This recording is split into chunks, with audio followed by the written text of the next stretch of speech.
So let's talk about two dogs. Two dogs have come in. They know the language, but they'd switched off listening. So all I did was strengthened the commands with the e-collar. Now let's have a look back at those dogs again, shall we? Unless my eyes are deceiving me, that looks like two happy dogs running free in a big field where they could clear off. Does my training work? Are they happier to stay with me, or do they want to be away from me? When I give the recall, does the dog come back, or does the dog take no notice? Have I got happier dogs? Am I going to have happier clients because they've got happier dogs? I could suppress these dogs in 2-3 weeks and frighten the hell out of them so they stay with me because they fear leaving my side. I don't want that. I want the dogs to enjoy life. Look, she came back because she loves the game now, because she knows the boundaries, and that's what these dogs need. These two dogs needed boundaries. That's all they needed.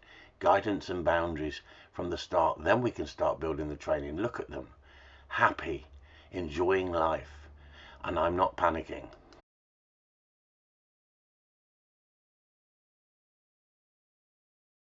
So yet again, I'm one of the very few gun dog trainers that talk about discipline and talk about correction and when we need it and how we use it and how it benefits the dogs.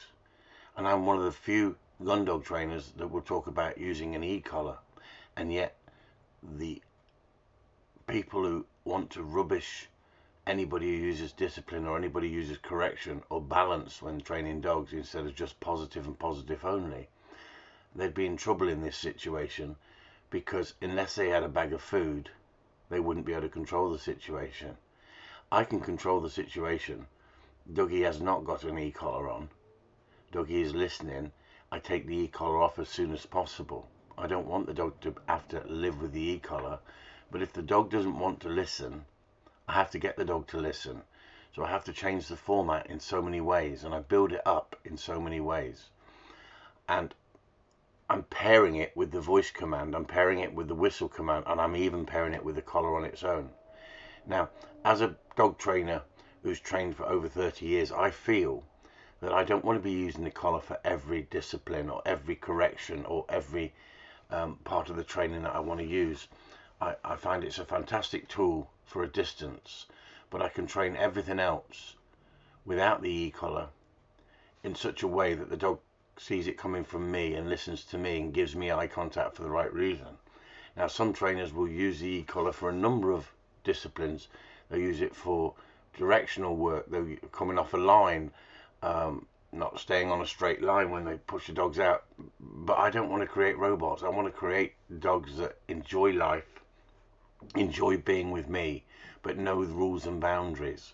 And the thing is, if we don't talk about it and show people, the e-collar will be banned. It's as simple as that, because there's too many people who are uneducated in the e-collar or have seen the e-collar used, and I was one of them, in an abusive way that's not training. But so can a leash, so can a hazel stick.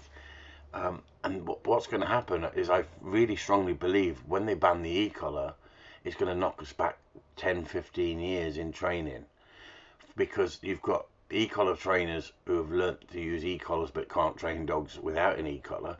You've then got people who are so reliant on the e-collar they wouldn't know any other way to train a dog.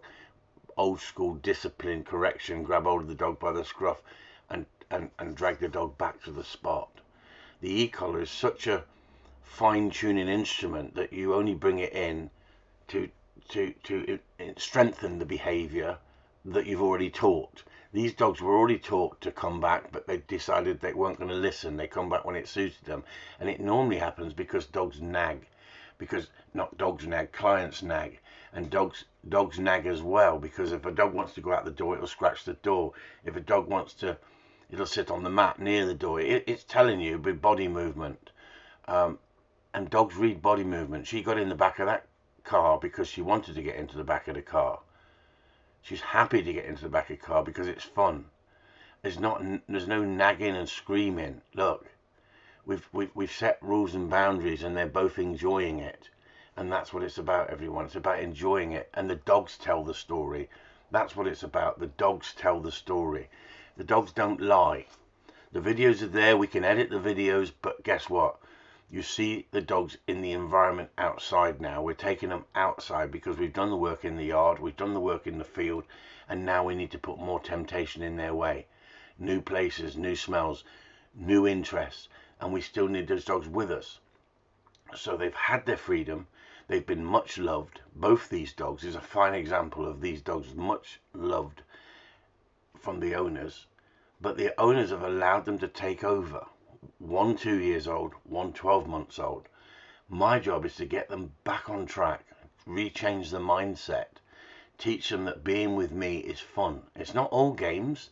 There's discipline, there's correction, there's listen to me. But then they look up to you as a leader and they want to follow the leader. And that's what it's about. It's about educating people on the internet and showing people that these tools, if used in the way that we use them, are a fantastic tool.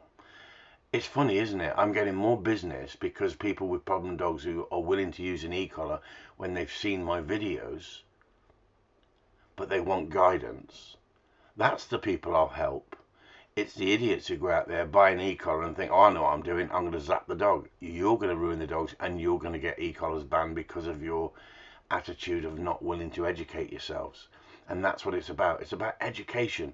And if we don't sell the education and put up the videos and show how we can change dogs' mindsets, I can't start building on the training as a gun dog until I've got the right mindset that it's listening to me and wants to play the game. Then I can start building on the gameplay. And that's the important thing.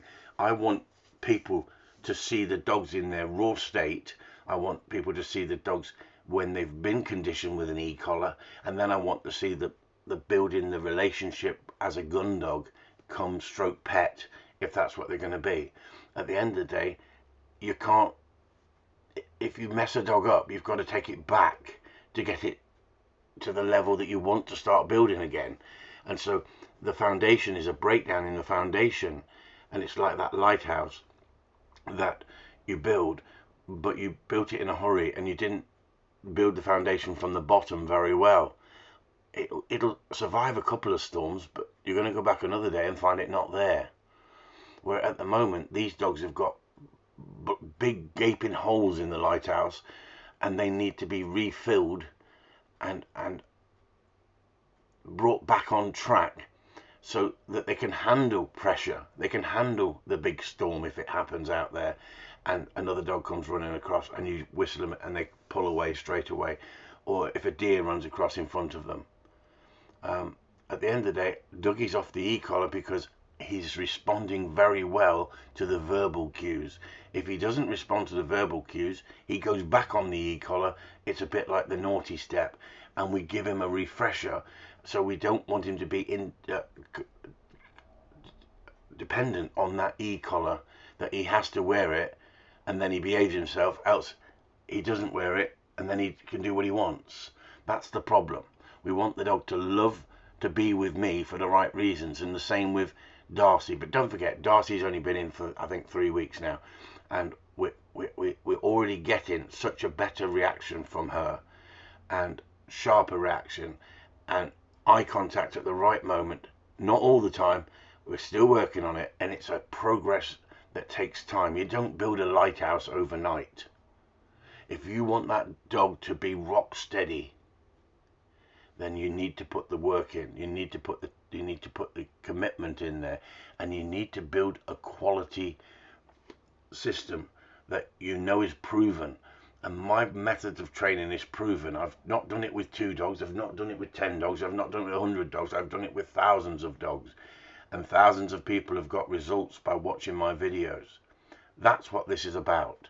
This is not about me. This is not about my ego. This is about leaving some history, leaving some knowledge of how we got the best out of the dogs at this point in time, 2020. I've been doing it so long, I've found that the e-collar, used sparingly like any other tool, is a wonderful tool. But you have to open your eyes and learn how to use these tools. But you're going to get knocked by idiots out there with no understanding.